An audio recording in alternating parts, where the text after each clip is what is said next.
अभी सर आपको बता रहे थे इंग्लिश में और इसी का हमें संस्कृत में अनुवाद जो दुर्गा सप्तशती के अंदर आता है उसमें है प्रथमम शैलपुत्री च द्वितीयम ब्रह्मचारिणी तृतीयम चंद्र घंटेति कुसुमांडेति चतुर्थकम पंचमम स्कंदमातेति षष्ठम कात्यायनीति च सप्तमम कालरात्रीति महागौरी च अष्टमम नवमम सिद्धिदात्री च नव दुर्गा प्रकीर्तिता उक्तन्येतानि नामानि ब्रह्मणेव महात्मना।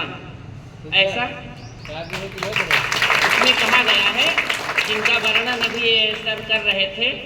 एक छोटी सी कहानी है। एक व्यक्ति 3 मूर्तियां बेच रहा था बाजार में और तीनों मूर्तियां एक ही तरह की थी, एक ही व्यक्ति ने बनाई थी और तीनों के दाम अलग अलग थे। दाम मीन्स प्राइस, मूल्य। तो एक का 100 रुपये, दूसरे का 200 और तीसरे का 300। तो शाम तक वो मूर्तियां इसलिए नहीं बिक पाई कि लोग असमंजस में थे कि जब एक ही तरह सब मूर्तियां हैं तो इनके दाम अलग अलग क्यों हैं। तो शाम के समय उस शहर का जो मेन था मुखिया वो आया और उसने कहा कि भैया ये ऐसा क्या है कि ये तीनों मूर्तियां एक ही तरह की हैं और बिकी नहीं अभी तक। तो उसने कहा कि सर इनमें अंतर है, हम दिखा दें। तो बोला दिखाइए। तो उसने एक धागा लिया और एक मूर्ति के कान में डाला और एक तरफ डाला, वो धागा दूसरी तरफ निकल गया।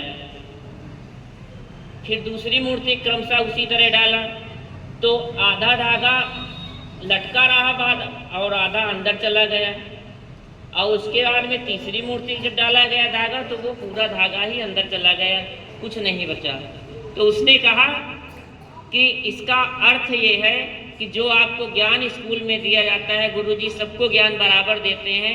कुछ बच्चे ऐसे होते हैं जो उसको इस कान से सुना और दूसरे कान से निकाल दिया, तो वो पहली मूर्ति है, इसलिए उसका मूल्य कम है।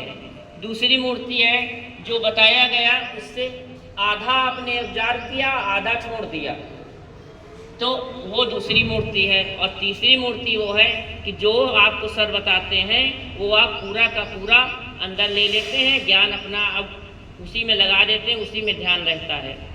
तो कृपया अपना ध्यान बनाए रखें और जब क्लास में कोई चीज़ पढ़ाई जाए उसको नियम पूर्वक पढ़ें और आप उसको पूरा का पूरा न सही तो कम से कम 75% तो ले ही लें।